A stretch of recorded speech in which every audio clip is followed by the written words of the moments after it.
Welcome to This Moment with Lisa and Caroline.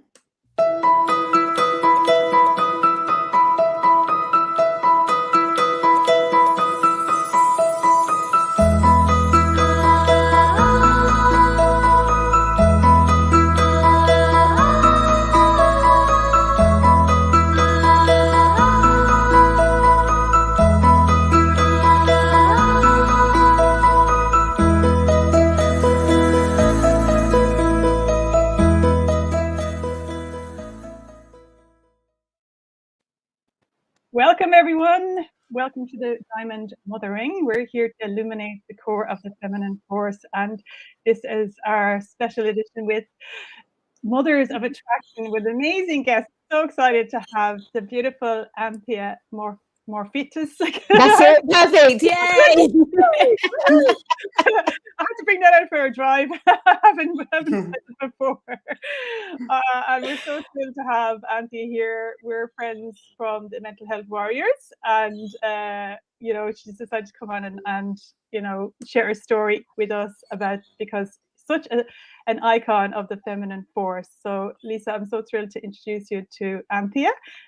She's a mindset coach and wealth coach and a law of attraction coach and an author and a speaker and an all-round amazing human being who's aligned completely with my passion for trying to awaken people's full potential and for them to have a positive and amazing life and be abundance in every part of their lives, even in relationships. And she has a teenage daughter and she's here to share her story with us.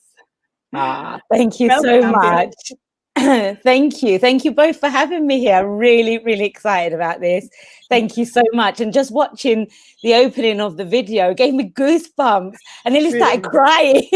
Oh, because it's so touching when you watch mothers and daughters together, like how it can become such a phenomenal relationship when you get out your own way, right? And you allow it to be that.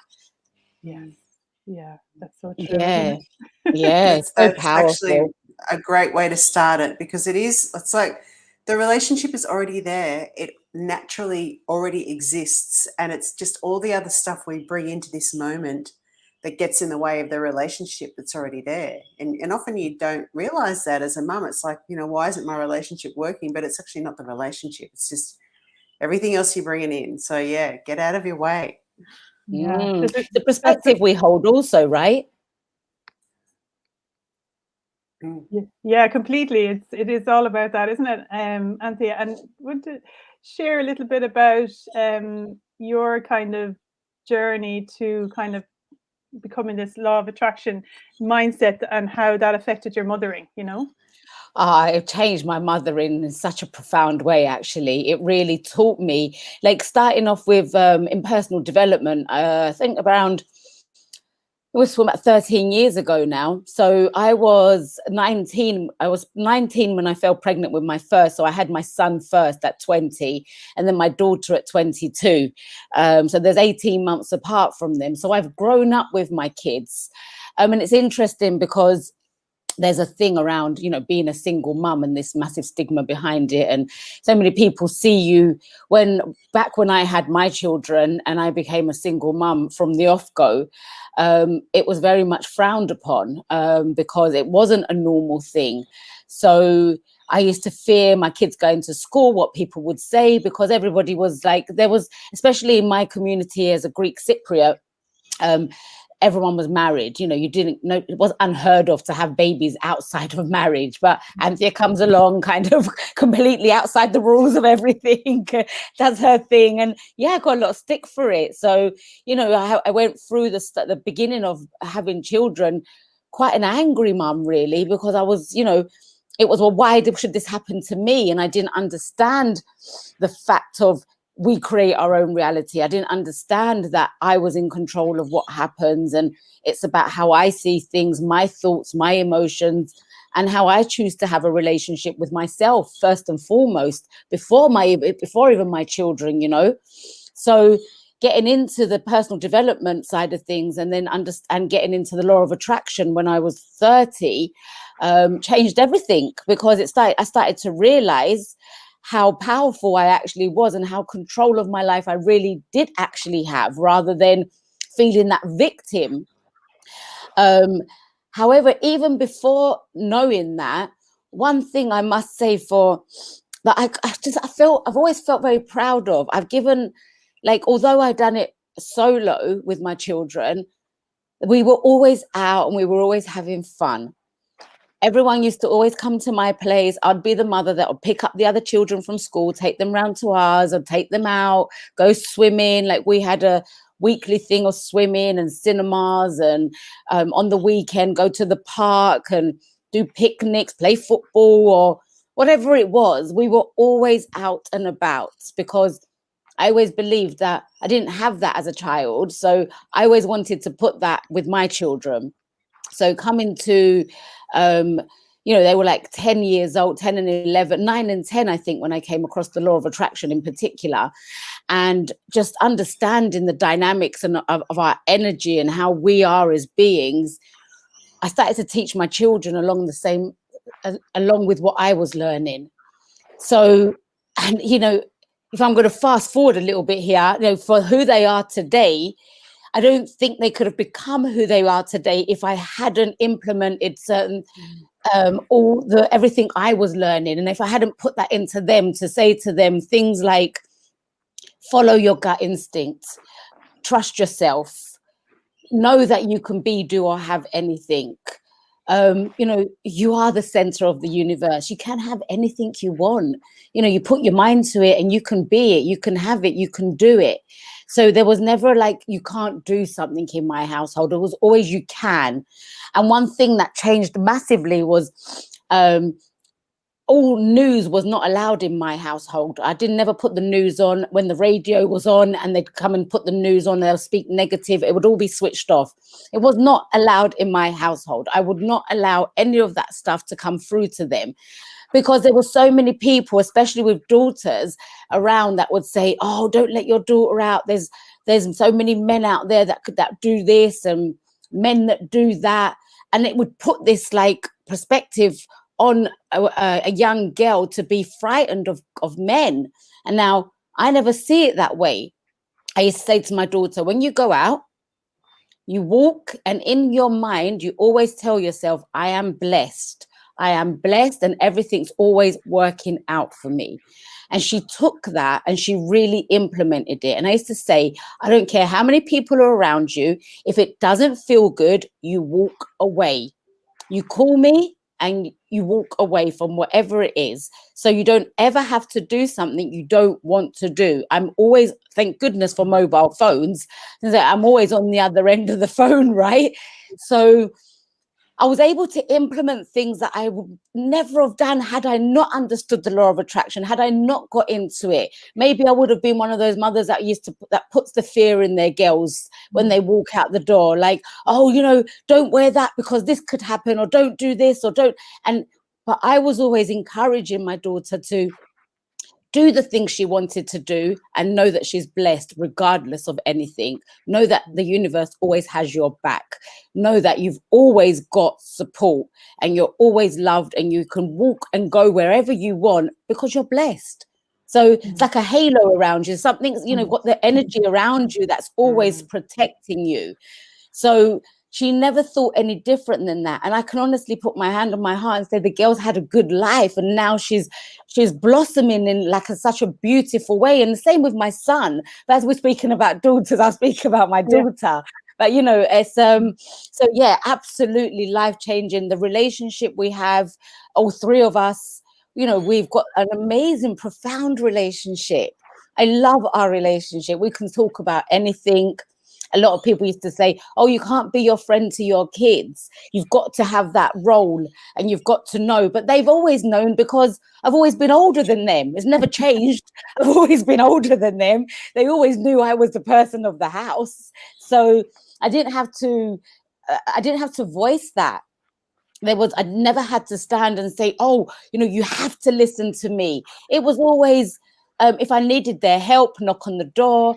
Do you have a minute? Can you come and help me with something? It doesn't have to be right this moment, but can you?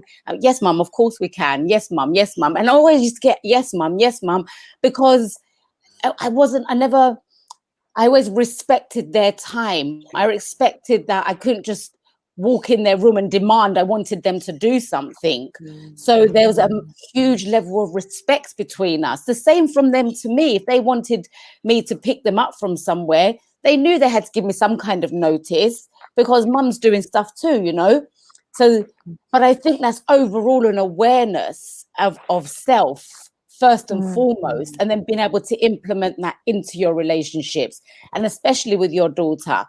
And I had many of my daughter's friends, when I'd pick them up from school, it would be quite funny, because you would have thought sometimes I was somebody famous, because the car would be surrounded every time I would go. Oh, it's Sophia's mum. Oh my goodness, they'll run over to the car. Why are you not my mum? I wish she was my mum. I wish she was my mum. And it was the most coolest and sweetest thing. But I used to say to all of them, look, don't wish anybody other than your own mother. Your mother brought you into this world. She carried you. She can be your best friend too, you know. She can be the person you turn to. And as much as I appreciated them saying, I wish you was my mum, and why are you not my mum? I always encouraged them to build that relationship with their parents. And I sat with many of my children's friends and spoke with them and helped them to build that relationship, because, you know, yes, it is a nice thing, someone to say that to you, but at the same time, it's not for me. It's not mine to have like that. It's for the mothers to be able to have that relationship with their daughters or their sons. So I would encourage them to speak to their parents and things they could say to themselves to help the progressiveness of a good relationship, you know. So yeah, and it is all about listening, understanding, respecting, because I know a lot of times people, you know, I used to hear a lot, the girls would come back from school and the mum would be like, do the washing up now, or go upstairs and do your homework. I don't want to hear anything until you finished your homework. Where I had a different approach. When you're ready, guys, go upstairs, do what you need to do. It will help you, and it will help you learn in yourself, and it will help you progress in life. And don't you want that for yourself? I'd ask them, don't you want that for yourself? Do you want to be the best you can be? So I'd ask them questions rather than demand things, because I have found, and I have experienced so many times where the kids have come and said, you know, my parents just don't listen to me. My mum doesn't listen to what I say. She just wants me to do, but she doesn't ask me, how was your day? What did you learn today? You know, what do you want to do? What excites you? What is your passions? And I think a lot of these things this is where you stand in your own way, really, because that relationship could be phenomenal if you ask the right questions and you approach your children not as the boss, but as somebody who loves them and cares for them. And I'm not saying people don't love and care for them, but I just think we're not taught how to be parents, and we have our own stuff going on, like you said, Lisa, a lot of our own stuff, and we bring it to the present. And don't get me wrong, I haven't been perfect as being a mother. I definitely have not been a perfect mother. However, I've understood where my mistakes have been, and I've rectified them along the way. And I think that's the power of understanding personal development, or getting into personal development, and understanding how the laws of the universe work, because they are working, and we do live in an energy-based universe. We are energy beings. We do attract to us, you know. It doesn't matter what we call it, this is what it is. So I think it's worth working with that dynamics of life, and being able to implement certain things and be able to have that self-love for yourself, and be able to reflect that onto your children, and give them that time and space to be who they want to be, not who you want them to be. Not demand they go to university, demand they do this, or demand they do that. It's a conversation, and a conversation, communication will get you everywhere, you know? Yeah, I also think too, what I'm hearing from what you're saying is it's almost like yes, you're doing all these things, but right down underneath everything, you are in a state of being. Like it's the state of being, the state that you're in, that doesn't actually require them to be anything so that you feel okay. So you can just allow them to be how they are. And it's not like you have, because when I know a lot of mothers, and it's pretty reasonable and pretty valid, that we do feel fear or feel insecurities, and we're not actually taught how to deal with that. So that does often come out as, snappiness or, harshness or force, because we feel out of control. And the funny thing was, actually, I worked with a girl yesterday, and she said to me, I can't believe when I understand how my emotions work and how to actually use them. And she said, I feel like I'm in so much control of my life. And she said, not control as in I'm controlling it, holding together, but she said, I actually feel for the first time in my life that I am in control in a good way. And I'm like, yes, that's exactly right. Because like, that's where your power is, right? And it influences, it influences everything. It influences the children around you. It influences everything in your life, not just how you feel in yourself. And that's it's a beautiful demonstration. And it's also encouraging for mums that may not sort of know or may not be experiencing that right now, is that it's actually not that hard to do. You just do little bits at a time, right? You just have the understanding. Yeah. And Anthea, I absolutely love everything that you said there. There's so many different things I could pull out from that, but it's just gorgeous what you're kind of talking about, where you're kind of redesigned yourself from the inside out, and like when you get to know yourself and you have that kind of lovely presence about yourself, and then the respect. I really love that, because I really feel that's very much lacking in the understanding of the dynamic, of kind of, okay, you might be older, but you have to treat children with the same respect that you want to be treated, like that's a basic thing across all religions, and across all forms of kind of thought, that like just to treat somebody as you would like to be treated yourself, it's a really basic one to remember, but it has such a big power when it comes to children, because I suppose that the authoritarianism that you feel like you just tell them what to do, and then they wonder why they're back cheeking at you, and there's no manners and all that kind of stuff, because they're mirroring. It's neurons in our mind, when you're doing study mindfulness and neuroscience, like you learn like it is a mirror neurons that they're mirroring. That's where they learn, through mirroring. And it's just when you treat them with respect, they are learning how to be respectful. Yes. In that regard, Yes, Caroline, and that's it's so true. Like it's a very, how can I say, and I'm not disrespecting in any way here when I say there's so many parents just demand from their children, and you see it and you hear it, and you just think.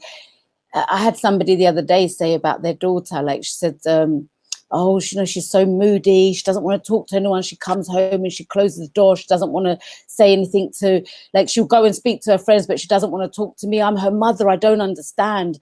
It's like, you don't need to understand. And she wanted to change her. And I think this is something as well. We like, when it comes to any relationship, when you're trying to change someone, it doesn't work, because they are who they are. All we can do as people, as parents, is to, like you just said, Caroline, be that person that you want to be, and that will outline and shine onto the other person. And the more they see you like that, the more their behavior will mirror what is going on. But if you're turning up and you're shouting, well, why don't you talk to me? Why are you always closing the door? Why do you not want to listen to me? Then those why don't yous and all of that is just going to mirror that coming back to you. And that's going to continue to happen more and more, because it's a complaint and not an appreciation. Like I asked her, what can you appreciate about your daughter? What is there that you love about her? What does she do that, really makes you smile? And she said a few things, and I said, well, that's the story you need to tell. Yeah. And to focus on that, the focus on that. I was saying, like, with the diamond, it's like having a flaw in the diamond, and you're just looking at the flaw all the time.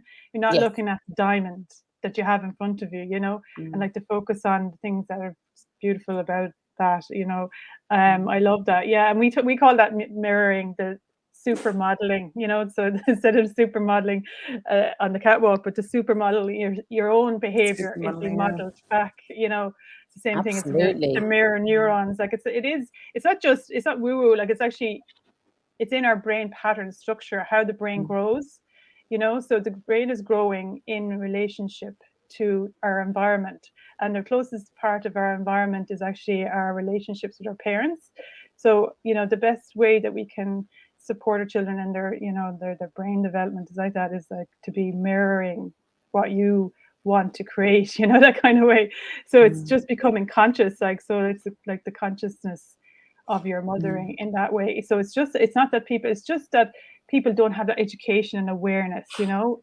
That's the thing, isn't it? You know, it's not until you did the work, I did the work, you know, Lisa did the work, that we all realized that there is a different way to mother. There's a different way available, you know, and that can actually have a huge transformational effect with yourself. And, you know, because, you know, yourself, like all your relationships kind of make you shine in the world. If you have beautiful relationships in your life, you're going to be illuminated and feel fantastic, you know. And, you know, it'll help that law of attraction, because, you know, it just helps that beautiful glow in yourself, doesn't it? You know, and you can start to kind of attract more of that, like, you align with it, don't you?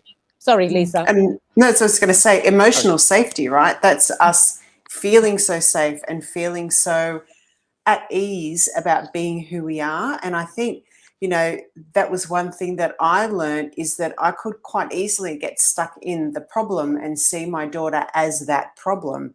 And, you know, I'd give her that label, and that's the identity. And sometimes, like, I've been blessed to have the opportunity to raise sort of 3 children sort of early on in a different way, and then mother in a new way with my last daughter. So I sort of have this great comparison thing that I can do. yeah. But I remember Yeah. with my younger kids, because it was just so hard. Like, I had twin boys too, and it was so hard sometimes, and I was so challenged, and I just couldn't see any solution. So for me, there was just, I didn't realize that it was all about me dealing with my feelings of not good enough, and my feelings of not being the best mum, and my feelings of, oh my gosh, they're going to do this if I don't do that.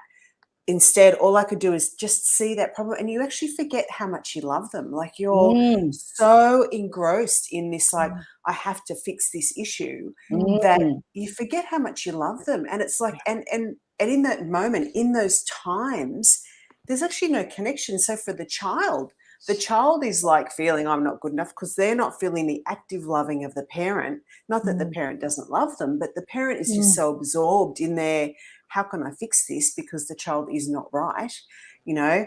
And that keeps you really trapped. And for me, like, the freedom has come when I've gone, you know, I'm in an emerging process with my daughter. Any day she could wake up and something could be happening that's like, oh, okay, this is an interesting thing to traverse. But I never go, like, it's always going to be like that, because, you know, Mother Nature, it's always changing. Everything is always changing. So it's like our capacity to not hold on to and identify and make things a concept in our mind and create a problem. So to be able to deal with the way we feel, do the actions we need to take, but then keep living in the solution, which is what that law of attraction is, seeing what we want and knowing that who she really is perfect. Like, all of that is just, you know, this moment, you know, what's come up because of experiences, you know.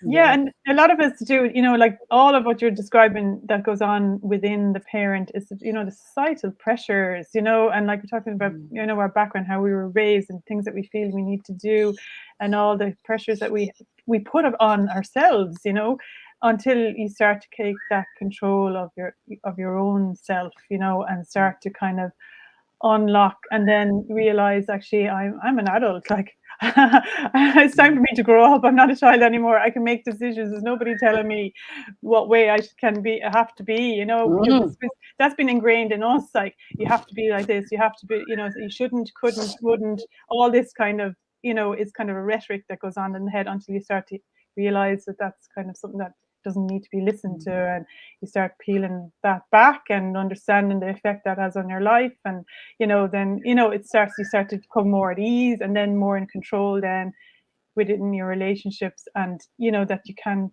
have that spaciousness around when something happens, you know, like we're talking about the emotional, you know, I suppose emergence, that you can feel maybe something arising in yourself because of the exterior world. Is something to do with the conditioning you had since you were a child, but you're aware of it, and then you have the control to just watch it and just feel it and move through it, and not to put it onto your children, you know.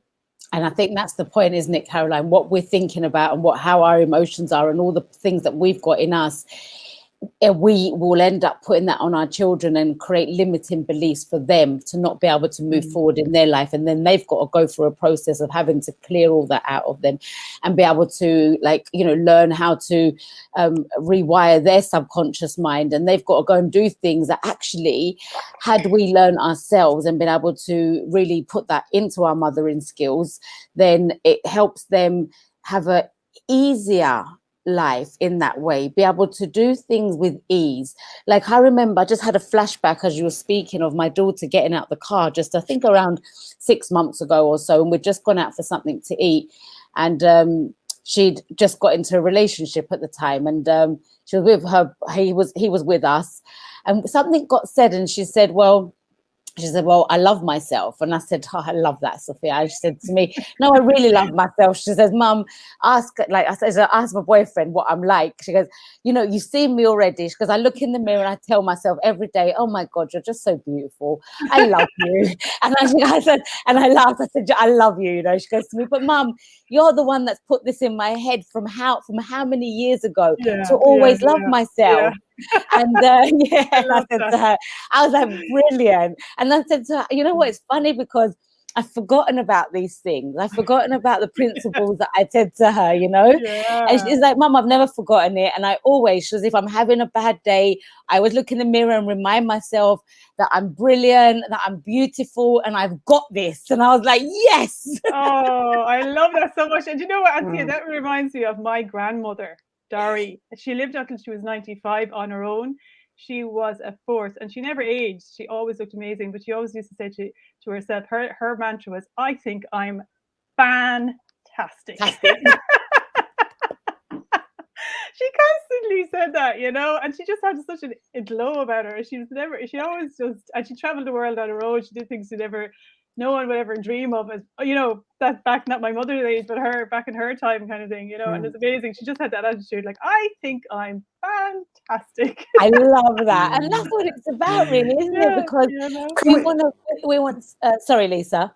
Oh, no, I was just going to ask if we could unpack that a little bit, because with younger girls now, like, you know, when you're talking about 12, 13, 14-year-olds, when I look out, the influence of social media on them, if they're on, and most of them are, because like it's, you know, like that is the culture, they're constantly bombarded by images and things and everything. So it's like, I'm not good enough. I'm not good enough. I don't have that thing. I don't have that thing. I don't have the best. I don't have that.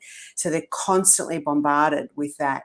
And the body dysmorphia, you know, the amount of girls that cannot see their own beauty, that cannot, nothing is good enough. Like the eyelashes aren't long enough, the nose, the face, the, you know, and that, even though, and like I know so many mums that are like, I keep telling her how beautiful she is. I keep encouraging her to really see the beauty in her, like the bits that she likes, and focus on that. So mums are trying very hard to actually encourage their daughters to do that.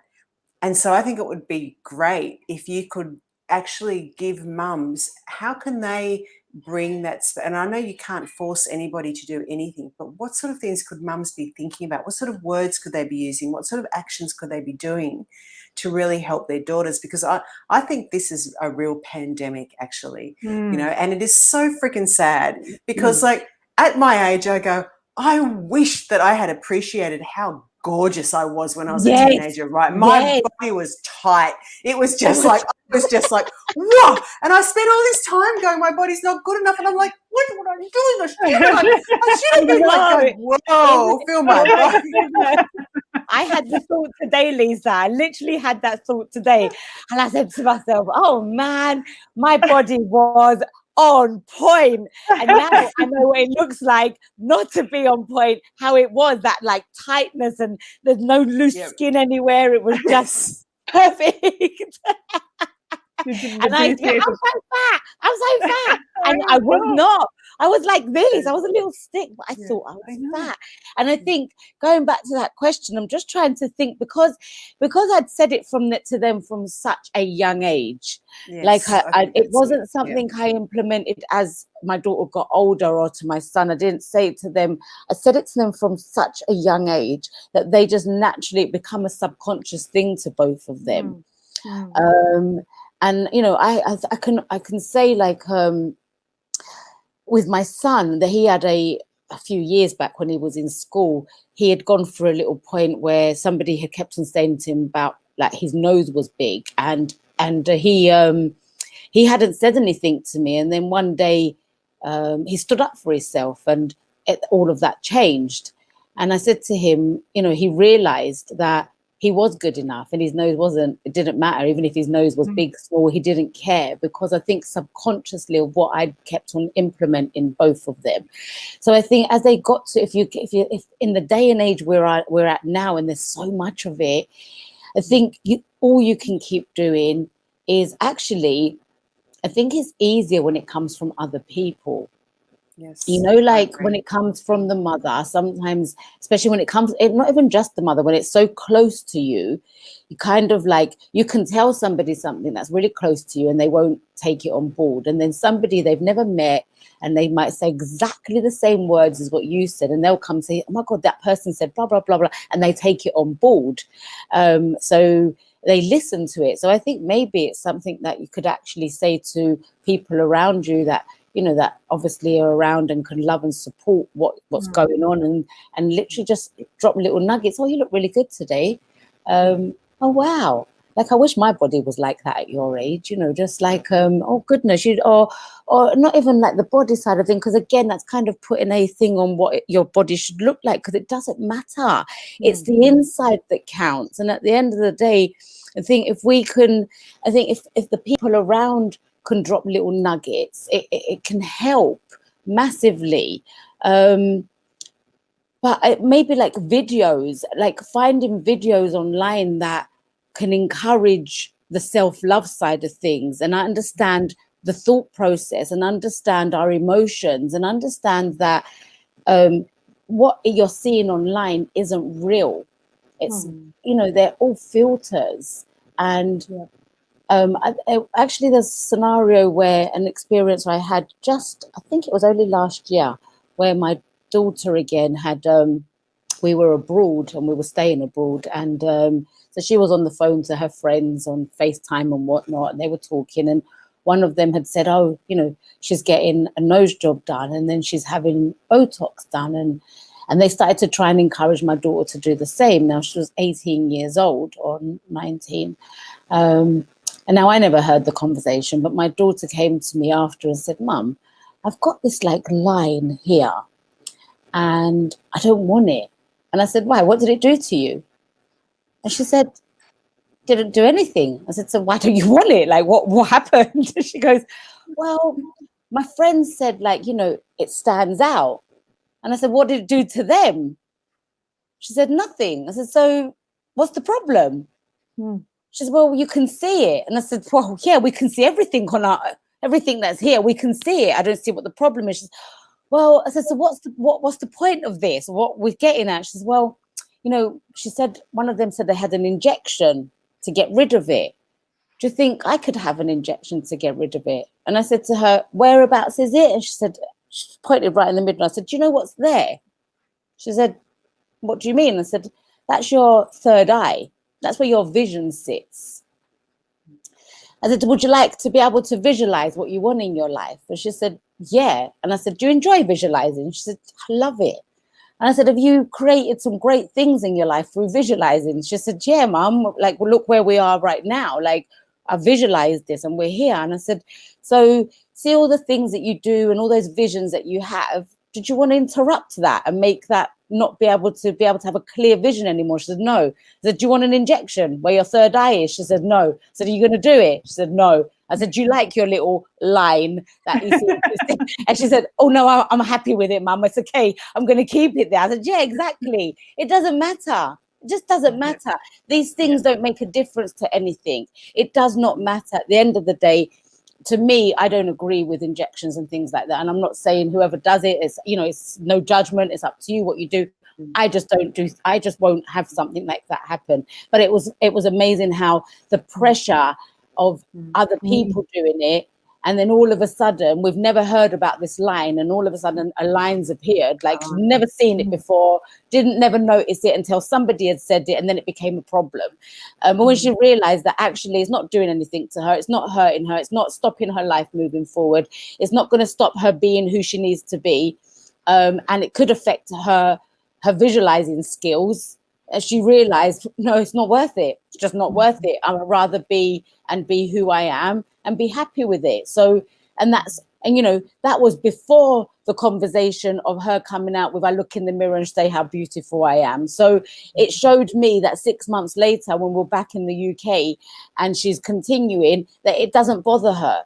And it was just a matter of asking those questions to see, you know, what difference is it going to make to her, you know? Because like you said, Lisa, so many people feel pressured. They see these things, but most of it isn't real. It is filters. I done a live today, and I found it really exciting that I could change the color of my eyes in this live, and I had blue eyes, and I was like, oh, this is really cool. I've got enough videos out there that shows me as me. So like me to mess around like that, like I'm happy to do that every so often, because it just brings something new to the table. However, I'm happy with, it's very rare that you see me turn up with lots of makeup, or I think I've worn eyelashes once in my life. And I had a photo done, and I was just, the whole time I was like, what are these things? Like, I know. It's so interesting though, isn't it? Because I think that, like, what I'm observing is quite interesting, because they know that everybody's on filters. Yes. You know, they know that. They even know that it's probably not going to change anything, the fact that they get a nose job or whatever it is. And they understand the dangers, but they still want to do it. So it's like the culture is so unconscious that there's not a space for them to stop and go, this is all, you know, like, even teaching them, you know, like, I try to guide my daughter to understanding that it's about the not good enough that she feels back here. It's not really about what's happening on the face, you know. And if, but even with that, the pressure, the ongoing pressure, and the fact that there are so many young girls doing so many things, and that everybody is okay with it, or almost everybody, you know, that the people that do it are okay with it, you know, like that this is just what people do. And I'm like, it's quite out of control, isn't it? Like when these young girls are doing major restructures on their face and major restructures, what's left to do? Yeah, you know? it's very frightening. What's left, you know? You know, from such a young age, though, it's starting to get younger and younger and younger, you know, like 20-year-olds. I mean, it started off, you know, where maybe women our age, and now it's like, you're hearing 20-year-olds wanting to get like Botox, and you're like, and they're doing it though. Like, they're doing it, like, you know. We're talking about 21-year-olds are doing this, 18-year-olds are having nose jobs and actually changing the structure of their face. And it's just like, it's like, kind of go, what is going on? And, you know, and how do we make that change and I think it all comes down to being able to understand or learn to have that self-love. But what is self-love? It's like, you know, it goes into such a deep way, doesn't it? Like, it does. But I think the culture, like the unconscious culture, especially from being in branding, you know, for me, for like 25 years, I mean, I suppose when my kids were growing up, I was always kind of, when they watch the TV, I'm always like, when they watch new television, as in adverts and stuff, I'd always be kind of saying, you know, if there was a new product out, I'd say, oh, you know what, that's marketing now. Like they're saying this, but they're going to say, you know, this is just going to sell you this. They're trying to say that you're not good enough.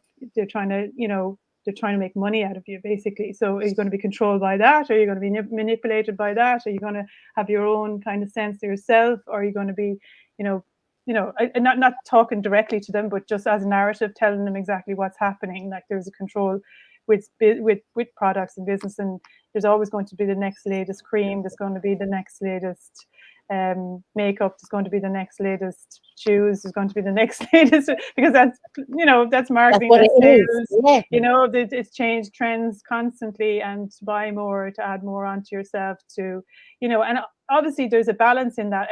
We love to express ourselves, we love to wear clothes, we love to express what we like to wear, how we want to look, you know. So there's a balance, there's a healthy aspect to that, and there's an unhealthy aspect to that. So the balance is, I suppose, when you're connected to yourself and that kind of inner beauty, and that comes from self-esteem. Your self-esteem is born from, you know, your sense of yourself, like your own essence. If you can connect with your own feeling of your own self, that's where that kind of beauty comes from. And I think when that happens, like, that's the key, because it kind of, everything else falls away naturally then.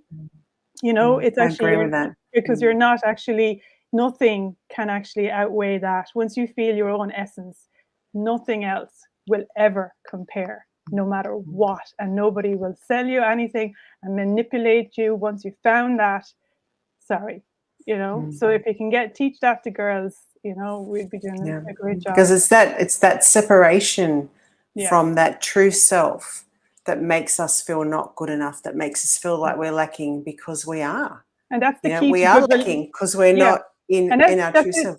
The key to healthy relationships as well. It's the lack of that essence, the feeling of ourself, our truth, and that will show up in you know, changing our facial structures through whatever. It'll show up in, you know, poor choices when it comes to picking boys or whatever, you know, and relationships, because we're going to be, you know, pacifying, pleasing again, wanting to add on to ourselves outside of ourselves. You know, it's just all symptoms of the same thing.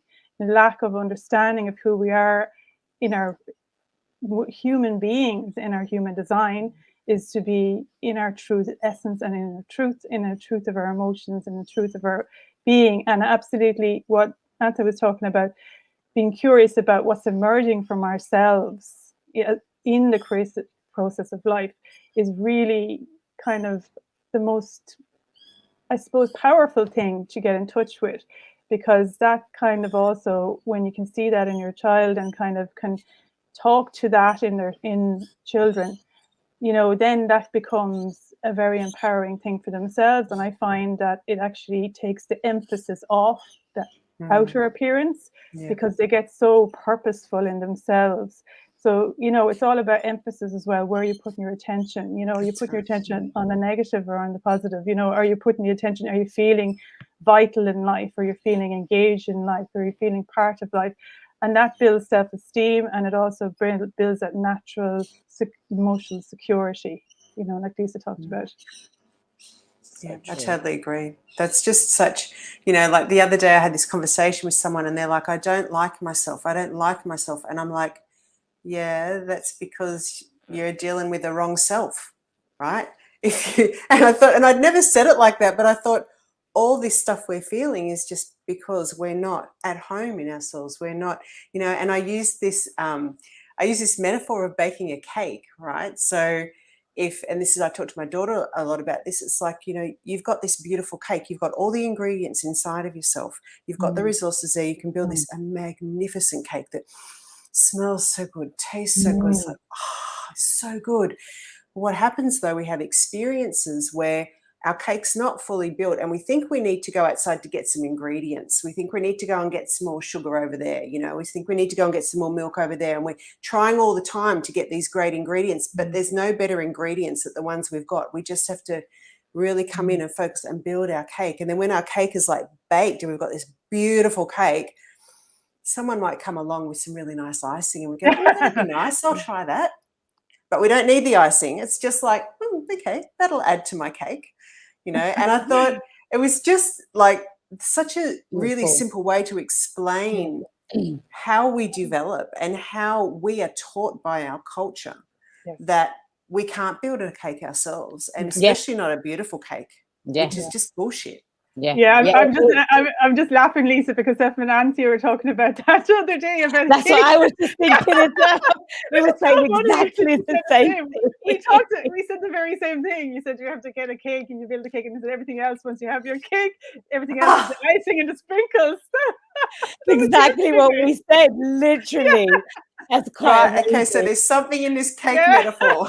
Yes, we're very aligned in the cake metaphor, absolutely. Yes. And it's so true. Like, you know, That's so we're funny. born pure positive energy at the end of the day. We are pure love. And the only reason why we feel this discord between ourselves is because we're pulling ourselves away from ourselves and we're focusing on Yes. the wrong side, like you said.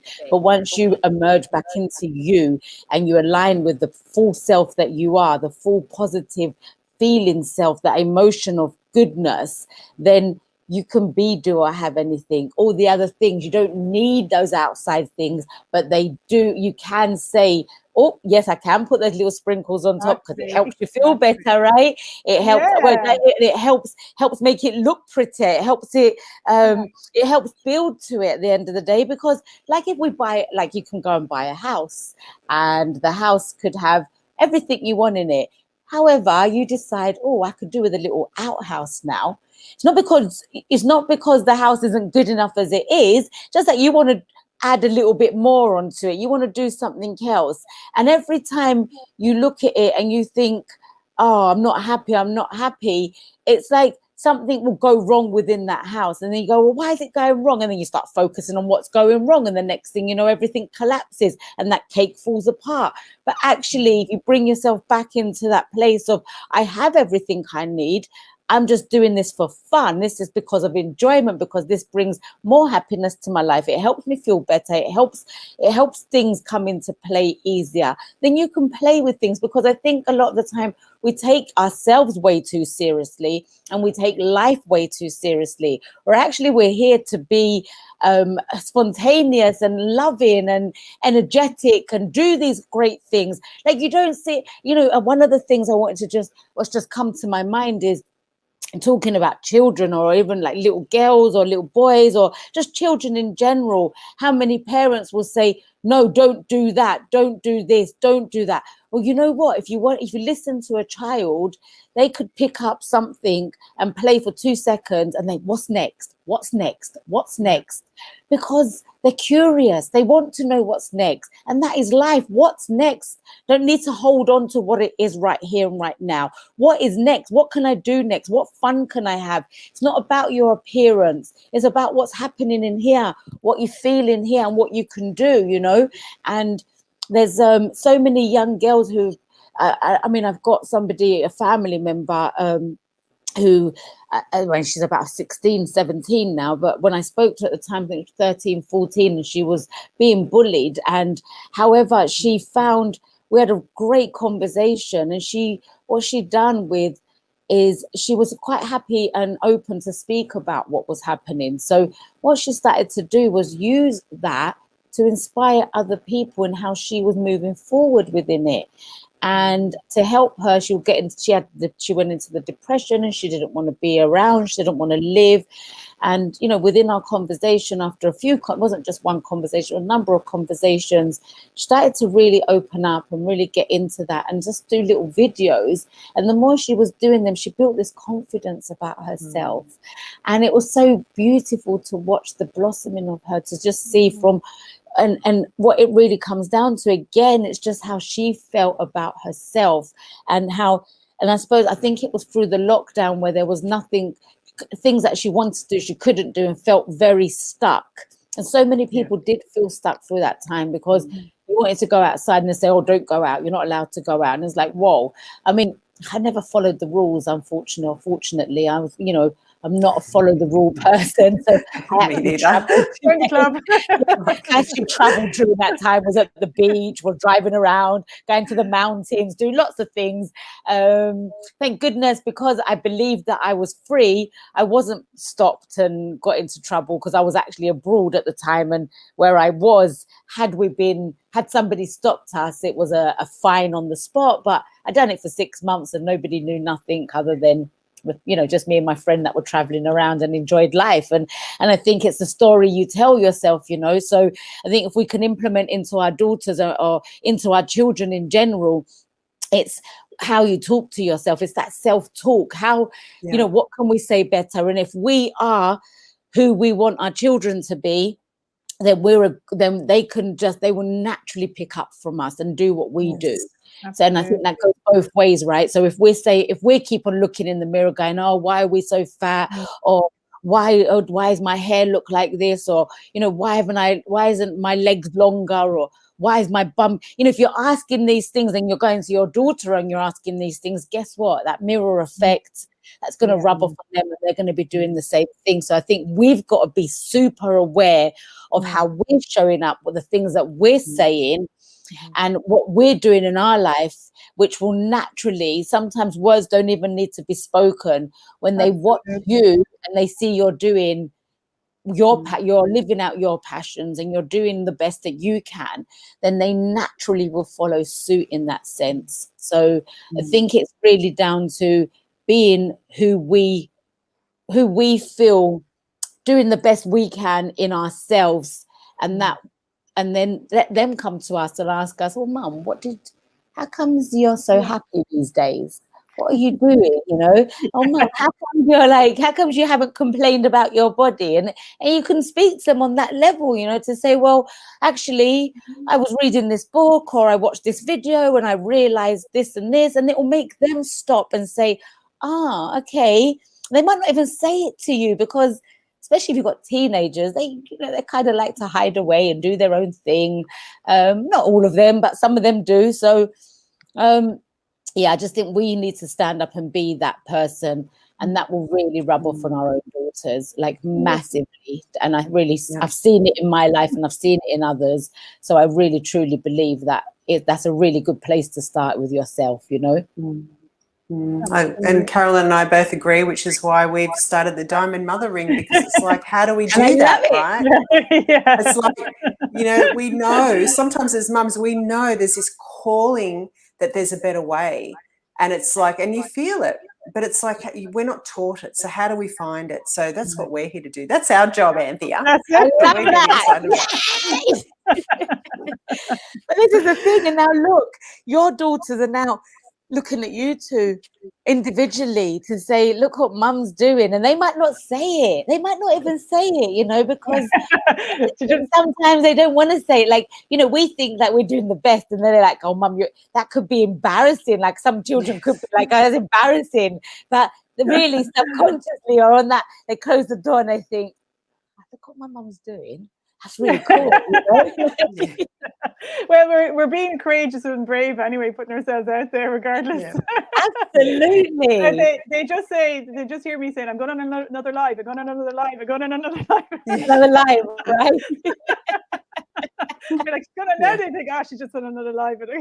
That's what Mum does. Exactly. What a wonderful thing you guys are doing, honestly. Like, honestly, there, you know, we need people like you guys out here to be able to stand up and be courageous and say and open up these conversations that people don't want to open up.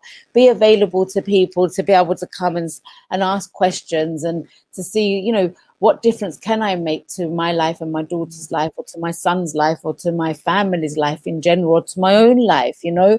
And I think by having these conversations, this is why I appreciate the internet so much, and just the fact that we can do this. Because look, from all over the world, we can get together and we can reach people, and we can make a huge difference out there.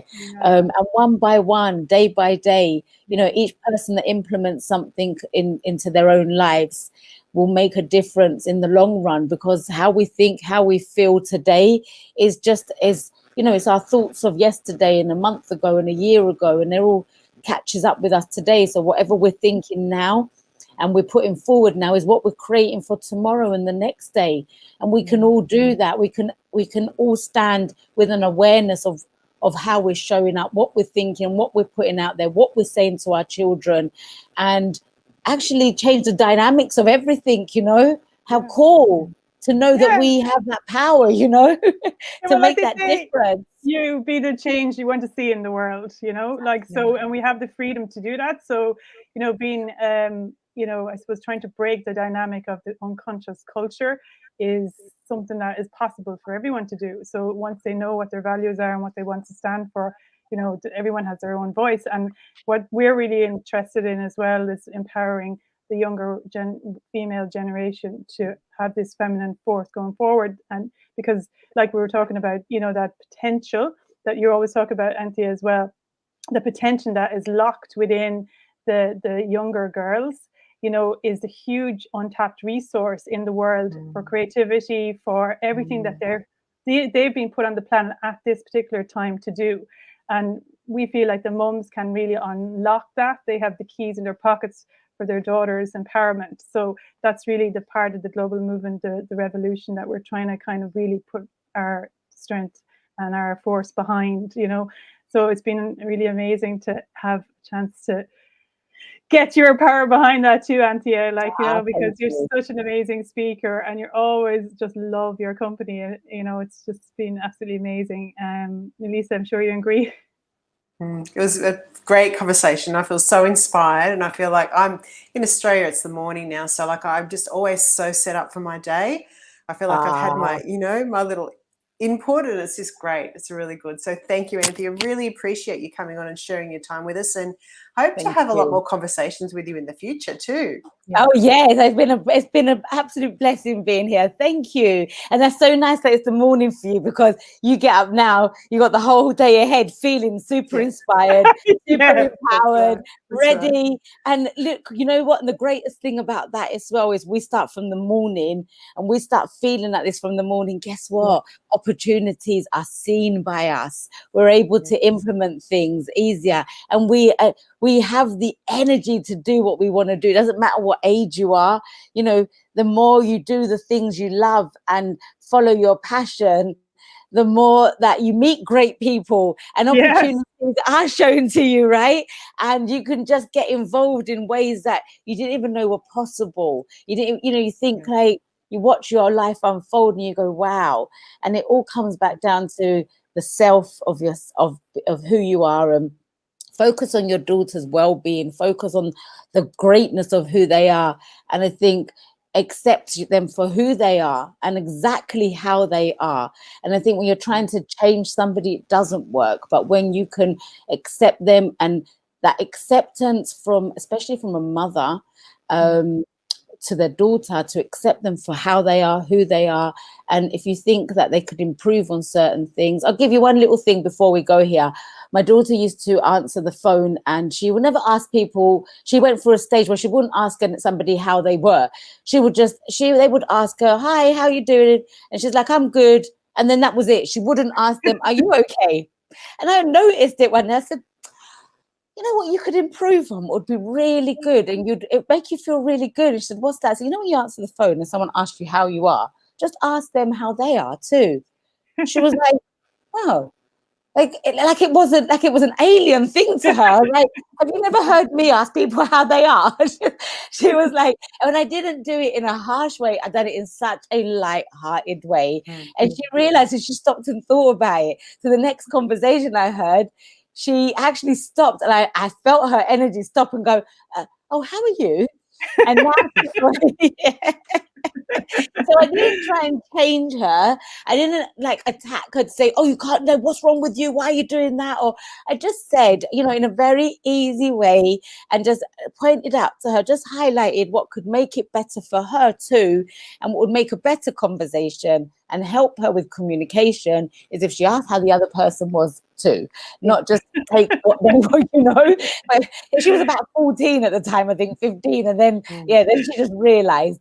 But I think this is, you know, how we approach things, how we say things, is everything. The energy we're putting out there,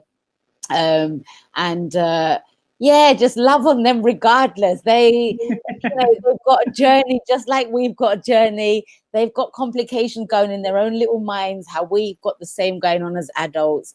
They're trying to understand the world, trying to understand what's happening out here, what's going on social media, like trying to understand, so many different things of social media and seeing all these models and all this perfection that doesn't actually exist.